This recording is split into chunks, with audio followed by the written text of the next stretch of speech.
जिन बातों से गुरु दुख पावे उन बातों को दूर भगावे।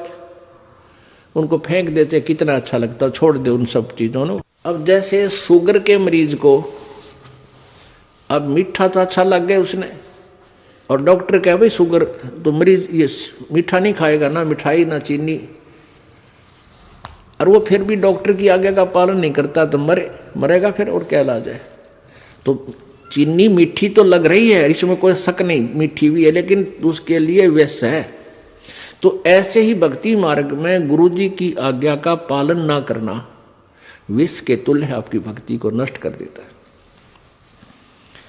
गुरु के सम्मुख वचन ना कहे सो ससरैनी गैणी सुख ले। गुरु जी के सामने एंड बैंड नहीं बोला, क्योंकि गुरु जी के सामने जैसे भगवान के पास जाना होता है ऐसे ही दृष्टिकोण से आना चाहिए। अपनी फरियाद करे, जो भी आदेश हो सिरोधार्य करे और चल पड़े, चाहे मन कुछ भी सोचता रहे, क्योंकि परमात्मा अंतर्यामी है, आपके सब दुखों से परिचित है, और वो आपके जितनी श्रद्धा आपकी होगी उतना ही निवारण आपको साथ साथ रिजल्ट देते रहेंगे। तो आपने समर्पण और श्रद्धा बढ़ानी है, उसके बढ़ाने के लिए आपको यहाँ बुलाया जाता है, भक्ति कराई जाती है, दान पुण्य करवाया जाता है, सेवा करवाई जाती है, ताकि आपकी श्रद्धा जितनी बढ़ेगी उतना ही प्रभु आपके संकटों का निवारण समांतर करता रहेगा। अब जैसे आप यहाँ आए और आते ही आपको ठीक कर दिया, आप ना हो भूल गए भी यहाँ, क्योंकि हमने देखे झाड़े लवानी है, झाड़े लवाए लाया, हो गया, आराम हो गया, बस ये क्या वहाँ जाना नहीं भूल कर फिर। तो यहाँ आते भी आपको सुख दिया जा सकता है, लेकिन ये परमात्मा चाहते हैं कि ये बच्चा आते कुछ तो राहत अवश्य देगा, ताकि आपका विश्वास बने। और आप पर आज कलयुग में आगे हो इतने पाप है, गिनती नहीं। एक सुख थोड़ा बहुत मालिक अपनी तरफ से अवश्य देता आपको, फिर 100 संकट और हैं अभी तो आपके ऊपर बैलेंस, वो भी निवारण करवाने हैं। तो फिर आपको बुलाया जाता है कि आप महीने में एक बार अवश्य आइए। आपको बुलाने का क्या तात्पर्य है कि यहाँ आने से आपको बहुत पुण्य मिलता है, आपको बहुत भक्ति लाभ होता है। आप बच्चे हो, आपको मालूम नहीं, ये दास डॉक्टर है जो भी आपको कैसे कैसे आपके अंदर शक्ति प्रवेश करवानी है, प्रभु की पुण्य कैसे प्रवेश करवाने हैं, फिर ये ज्ञान आपके हृदय में पहुंचाना है। और जिस दिन आपकी श्रद्धा पूरी हो जाएगी, आप सपने में भी दुखी नहीं होगे, ये सत्कर मान लेना। क्योंकि पाप जब बढ़ जाते हैं, दिन में भी दुखी, सोए फिर भी दुखी, क्यों सपने भी बुंडे बुंडे आवे। और जब आप भक्ति करोगे, ढंग से लग जाओगे, आप वैसे भी सुखी, और स्वप्न में भी परमात्मा की भक्ति है, आरती करते होगे, कभी मंत्र कर रहे होगे, कभी मेरे गुरुदेव भगवान ये गा रहे होगे, स्वप्न में भी सुखी, यानी भक्ति स्वप्न में भी हो रही होगी। गुरु से शेष करे चतुराई सेवाहीन नरक में जाई। ओहो, जो गुरु जी के सामने चतुरता करता है, छल कपट करता है, उसकी जो सेवा है यानी वो पूजा समाप्त हो जाती है, धन भक्ति का, और कहते हैं वो नरक में जाई, नरक में डाल दिया जाता है। शेष होए सर्वस नहीं वारे, हिये कपट मुख प्रीत उचारे। शेष होके और समर्पण नहीं किया तो क्या का काय का भगत वो, और हिये कपट मुख प्रीत उचारे। अंदर तो दोष है, ऊपर तो मीठा बोला है, ये भगवान को पसंद नहीं। सो जीव कैसे लोक सिधाई, बिन गुरु मिले मोहे ना पाई। गुरु से कपट करे चतुराई, सोहन सा भव भर में आई। गुरु से कपट शेष जो राखे, यमराज जाके मुगदर चाखे। गुरु जो जन गुरु की निंदा करही, शुक्र समान गर्भ में पढ़ही। गुरु की निंदा सुने जो काना, ताको निश्चय नरक निदाना। अपने मुख निंदा जो करही, परिवार सहित नरक में पढ़ही। अपने आप क्या बताते हैं परमात्मा के, अपने गुरुजी की निंदा यदि कोई कर रहा है तो भी आपने सुननी नहीं चाहिए। यदि गुरु की निंदा सुने जो काना, ताको निश्चय नरक निदाना। जिसने गुरुजी की निंदा कान से भी सुन ली किसी नालायक ने, कहते हैं तो भी तू नरक में जाएगा, तेरा नाम खंड हो जाएगा। अब यहाँ समस्या एक आती है कि जैसे कोई व्यक्ति है निकम्मा, वो बुराई कर रहा है गुरुजी की। आप बैठे हो, ट्रेन में बैठे हो, बस में बैठे हो, या कहीं ऐसे स्थल पर बैठे हो, और वो चलो ऐसे वैसे स्थान पर हो तो उठ कर चला जा, आदमी इतना तो कर ही सकता है। लेकिन बस में बैठे हैं, ट्रेन में बैठे हैं, काफ़ी लंबा सफ़र है, और वो कोई निंदा कर रहा है और आप सुन रहे हो, तो आपके मन में शंका होगी कि मेरा तो नाम खंड हो जाएगा। नहीं होगा। क्यों नहीं होगा? क्योंकि सुनने का अर्थ ये है जैसे कोई आपके गुरुजी की बुराई कर रहा है, आप सुन रहे हो, लेकिन आपके हृदय में वो नहीं समा रही है कि वो सच ठीक कह रहा है। आपका मन ये कह रहा है ये अनजान व्यक्ति है, इसको पता नहीं, ये वैसे ही कह रहा है। आपके हृदय में उसके हाँ में हाँ नहीं बनी, तो आपने सुनकर भी नहीं सुनी। ये इनमें बहुत अंतर होता है एक एक बात में। और यदि आप उसके कहने से आपके हृदय में ऐसा आ गया कि हो सकता है हमारे गुरुजी ने ऐसा गलत काम कर ही दिया हो, तो आपने सुन ली, वो सुन ली, और आपके मन में स्वप्न में भी नहीं आए कि ये जो कह रहा सच्ची हो सकती है, तो आपने नहीं सुनी, तो आपको दोष नहीं। गुरु की निंदा सुने जो काना, ताको निश्चय नरक निदाना। अपने मुख निंदा जो करही, परिवार सहित नरक में पड़ही। गुरु को तजय भजय जो आना, ताक पशुआ को फोकट ज्ञाना। ओए होए, अपने गुरु को छोड़कर और दूसरे में आस्था बनाता है।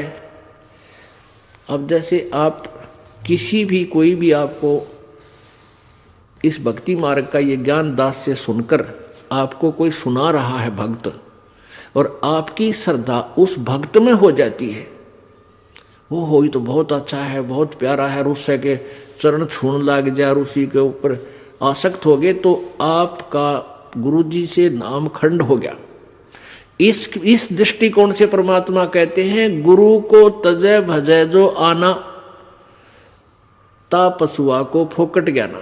उस पशु ने को कोई ज्ञान नहीं है, वो भक्त नहीं है। जो अपने गुरु को छोड़कर दूसरे में ठीक श्रद्धा बनाता है, उसमें आसक्त होता है, उसी को पूजा शुरू कर देता है। अब पुण्यात्माओं, एक एक पॉइंट पे बहुत गहराई सोचना है। अब कोई भक्त ज्ञान सुना रहा है, बहुत अच्छी बात है, उसके द्वारा सुने ज्ञान पर अमल करे और उससे कहे भाई मुझे भी गुरुदेव के पास ले चलो, मेरा कल्याण करा दो। और आपने नाम ले रखा है और फिर कोई चर्चा चलती है, ऐसी कोई बात नहीं, फिर भी सुनो। और कोई पुराना भक्त है वो अच्छी अच्छी बातें बताएगा तो बहुत अच्छी बात है, गदगद हो जाओ कि मेरे गुरुजी ने कितना अच्छा ज्ञान दिया हुआ इस बच्चे को, भाई को, बहन को, और ये सब गुरुजी का ही दिया हुआ ज्ञान है, इसका नहीं है। तो उसमें आपको एज ए भाई यानी गुरु भाई गुरु बहन तो आपकी श्रद्धा हो सकती है, लेकिन अन्य दृष्टिकोण से, क्योंकि हम फिर उस पर इतना आसक्त हो जाते हैं, उसको फिर प्रणाम करने लग जाते हैं, बड़ा अच्छा भगत है। तो ऐसे ये बीमारी हमारे भगत समाज में पड़ी रही और इसका लाभ ये काल उठा गया। जैसे कमाल था, कमाल वो मुर्दा जिंदा किया था प्रभु ने। एक दरिया में बहता हुआ मुर्दा शव जा रहा था 12-13 वर्ष के बालक का, और एक शेख तकी था सिकंदर लोधी, दिल्ली के बादशाह का धार्मिक पीर। वो कबीर जी से ईर्षा करता था और कबीर परमेश्वर जी की कृपा से सिकंदर लोधी दिल्ली के सम्राट का असाध्य रोग दूर हो गया था, जो शेख तकी से भी नहीं हुआ था, किसी से भी नहीं हुआ था। जिस कारण से सिकंदर लोधी की आस्था कबीर जी में घनी हो गई थी। और वो जो पहले वाला जो वो परमानेंट उसका गुरु था धार्मिक मजहब की तरफ से, वो शेख तकी था। तो उस शेख तकी ने जब देखा कि कबीर जी में, मेरे सम्राट की, मेरे शिष्य की कबीर जी में ज़्यादा श्रद्धा होगी है, तो ईर्षा करने लग गया कबीर जी से। उसको नीचा दिखाने की चेष्टा में उसने कहा कि राजा या तो तू बाज आ जा और नहीं तो मैं, तो वे काफिर को गुरु बना लिया तूने, एक हिंदू को गुरु बना लिया, मैं तेरी पूरे मुसलमान समाज में तेरे बारे में बताऊंगा और सबको तेरे विरोधी कर दूंगा। अब राजा चिंतित हो गया कहीं तेरे राज को खतरा ना हो जाए। तो परमात्मा के सामने उसने अपनी प्रार्थना रखी। कबीर जी ने कहा भी ठीक है। तो शेख तकी ने क्या शर्त रख दी कि मैं जब इसको मानूंगा ये भगवान है, अल्लाह का नबी है, कोई मुर्दे को जीवित कर दे। तो परमात्मा ने जो अपने भगत की टेंशन दूर करनी थी सिकंदर लोधी की, तुरंत कर दी।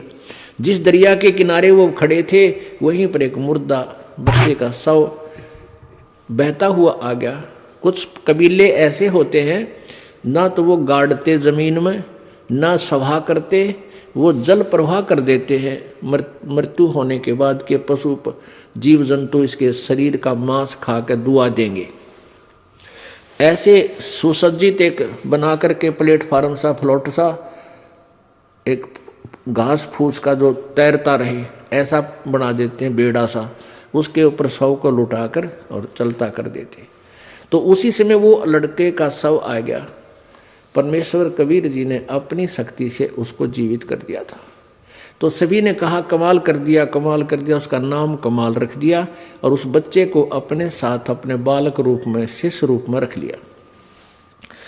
अब वो युवा बालक हो गया। कुछ दिनों के बाद 10-15 साल में 20-25 वर्ष की आयु का हो गया।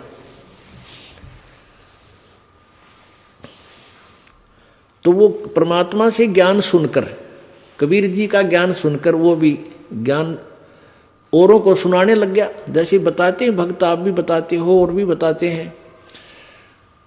अब जवान लड़का था, अच्छी आवाज थी, बढ़िया गला था, परमात्मा की वाणी गा गा के इतने सुरीले ढंग से सुनावे। तो जो परमात्मा कबीर जी के शिष्य थे वो 64 लाख, उनमें से बहुत सारे कमाल जी के ऊपर आसक्त हो गए।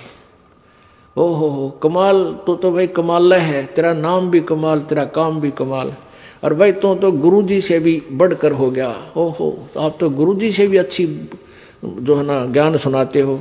अब इस बात से वो कमाल फूल गया, वो यानी उसमें अभिमान छा गया। और कबीर जी परमात्मा उसको बार बार धिक्कारते थे, उसको धमकाते थे कि निकम्मे तू अपना कर्म बना ले और प्रभु मत बनाए।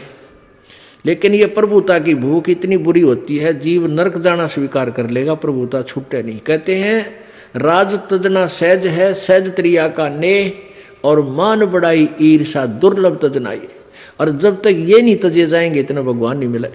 तो हम निकले भगवान के लिए, हमें पता है मनुष्य जीवन मिला भगवान प्राप्ति के लिए, और फिर उसमें कोई वस्तु बाधा उसने फेंक दे तुरंत तोड़ के, उसको एक तरफ फेंके तो भगवान मिले। लेकिन उस कमाल ने परमात्मा के आदेश का पालन किया नहीं, तो प्रभु ने उसको धमका दिया। वो वहां से निकलकर परमात्मा से रुष्ट होकर, अक्षुब्ध होकर, खिन्न होकर के वहां से निकल गया और जाके कहीं दूर देश स्थान पर रहने लगा, जहां के वो नालायक भक्त गुरुजी के शिष्य उसको चाहते थे, वहीं चला गया, वहां रहने लग गया। अब वहां रहा, उसने एक छोटा सा आश्रम बना लिया। अब पुण्यात्मा समर्थ जो कार्य करता है कोई जीव नहीं कर सकता। जैसा कल उदाहरण दिया था कि जैसे वायु बहुत लंबी चौड़ी है, बहुत ज़्यादा था है, और उसमें से एक टायर में पंप से हवा भर भी ली, वो टायर ट्यूब में टायर में डालकर ट्रक में डाल दिया, ठीक है वो काफ़ी सहयोगी होगी वह हवा उसको, लेकिन वो तो सीमित है। ऐसे ही किसी भक्त ने, उस कमाल ने परमात्मा की कुछ दिन सेवा करके, दोनों नाम दिया, उसकी भक्ति करके कुछ शक्ति अवश्य होगी थी, लेकिन वो जीव ही था। और वो अनजान भक्त जो परमात्मा के शिष्य थे कबीर जी के, उस पर आसक्त हो गए। तो यहाँ बताते हैं गुरु को तजय भजय जो आना ता पशुआ को फोकट गया ना। अरे जब कबीर खुद मालिक बैठे और उस वो कमाल के टिंडे देगा उन्हें, कमाल की बात। यहीं से हम गिरते, सतर गिरता गिरता यहाँ आ लिए। हम सतलोक में इसी तरह गिरे थे। हम अपने भगवान को छोड़कर परमेश्वर कबीर जी सत्य पुरुष को, और ये ज्योति निरंजन काल वहाँ तपस्या कर रहा था एक टांग पर खड़ा होकर। हमने अपने भगवान से हृदय हटा के इसमें लगा लिया और इसका फल यो मिला। आज गधे कुत्ते सूअर 84 लाख योनियों में कितना कष्ट उठा रहे हम, और फिर वही फिर दोहरा रहे हैं क्योंकि ज्ञान नहीं हमने। तो उसने क्या किया, कमाल ने वहां रहने लगा। अब जो भक्त परमात्मा के पास आते थे उनको सुख होया करता खूब। अब वो चेले बन गए कमाल के। अब 5-4 वर्ष तो उनके काम ठीक चले, क्योंकि जो हैंडपंप से पानी उन्होंने ले लिया था वो जब तक चला उनकी पुण्य कमाई तब तक तो वो दुखी हुए नहीं। फिर कोई काम उनका होने लगा नहीं, तो धीरे धीरे वो कमाल से भी हट गए। अब कमाल ने 5-4 और चेले रख रखे अपने आश्रम में रख रहे। तो वो कहने लगे, गुरुजी यहाँ भगत तो आने ही बंद हो गए। तो उन्होंने कहा भाई यूँ करे कि गुरुजी का जन्मदिन मनावांगे कल, जेठ की पूर्णमासी आ गई, सब न कह दे भाई कल जेठ उतरते की पूर्णमासी है और गुरुजी का प्रगट दिवस मनाएंगे और खीर ख्यार बनावांगे, भंडारा करेंगे। सभी गांव वालों दूध लाइयो, दूध पहुंचाना। अब पहले कोई समागम करता था तो गांव वाले खुश होकर दूध ले जाते थे और ठोक देते थे ड्राम के ड्राम। अब किसी का लाभ होया नहीं, सारे बयान बैठी होगी, दूध रहा ना ढंगता, तो सब कपटी हो गए। अब सब ने सोचा भी बखत से दूध डालावांगे और ना डालकावांगे तो यू नाराज हो जाएगा, कदे शराब स्वरूप ना दे दे। कमाल है। और प्रत्येक के मन में, क्योंकि परमात्मा कबीर जी खेल खेलते हैं। अब वो जो भगत थे गांव वाले, जो 50, 60, 100 जितने भी थे, उन्हों के सबके मन में के दुर्भावना आ गई कि बखत तो उठ कर सबसे पहले मुंह अंधेरे जाऊंगा और दूध की जगह पानी का लोटा डालूंगा। किसने बेरा पट्टा है। अब सुबह सुबह लाग गई लाइन, अकमारा जी सत साहेब, कहाँ भाई सत साहेब, आज दूध लाए हैं, डाल दो भाई वहाँ ड्राम में जो पहले कराया करते। अब कपड़ा उठावें और पानी तरड़ा डालें। गुरु जी ने महाराज जी ने पता लग जाएगा हाँ डाल रहा है कुछ, दूध डाल गया। एक आधे भगवान ने उसमें दो चार दूध भी डाल दिया होगा। कमाल बोला भाई आता दूध बहुत आ गया और बच्चों खीर बना लो। अब वो लागे खीर बनाने, वो ड्राम पानी का भरा, थोड़ा बहुत दूध उसमें कितना गिर गया को भगवान। तो कहने लगे गुरुजी तो सारा पानी का फुल भरा है। कमाल बोला झूठ बोलो, देखा जाएगा सारा पानी का भरा, किसकी खीर बनी थी। इतना शर्मिंदा हो गया, रात्रि में उस आश्रम ने छोड़ के पता नहीं कित मरिया जाके छोड़ चल गया। तो इस प्रकार परमात्मा कहते हैं अब आप भी मरिया और उन शिष्यों उन पुण्यात्माओं को ले डूबा, नकमी आत्मा जो परमात्मा से जुड़ी थी। गुरु को तजय भजय जो आना, तापसुआ को फोकट ज्ञाना। गुरु से बैर करे शिष जोई, भजन नास और बहुत बिगोई। पीढ़ी सहित नरक में पढ़ी, गुरु आज्ञा शिष लोप जो करही। चेला अथवा उपासक होई, गुरु सुमुख ले झूठ संजोई। निश्चय नरक पड़े से सोई, वेद पुराण भाकत सब कोई। सम्मुख गुरु की आज्ञा धारे, और पीछे ते सकल निवारे। एक सामने आकर के तो हाँ जी हाँ जी हाँ जी, और पीछे ते छोड़ देने कि जरा फिर देखेंगे। तो कहते हैं सम्मुख गुरु की आज्ञा धारे और फिर और पीछे ते सकल निवारे, यार सब ने रिजेक्ट कर बैठे। ऐसे नकली शिष्यों का उद्धार नहीं होता। सोच से घोर नरक में पड़ही, रुद्राद पीवे नहीं तरही। मुख पर वचन करे परवाना, घर पर जाए करे विज्ञाना। मुख पर तो सारी बात माने और घर पर जाके चौधरी पाक अपने हिसाब से सेटिंग करो ना, नो नहीं ऐसे ठीक नहीं गुरु, ये ऐसे होना चाहिए। तो परमात्मा कहते हैं आप जीव हैं और जीव संज्ञा में ही रहना चाहिए। आपने परमात्मा की आज्ञा में कोई भी दोष नहीं निकालना चाहिए, फाइनल हो। अब गुरु जी की आज्ञा देगा आपको।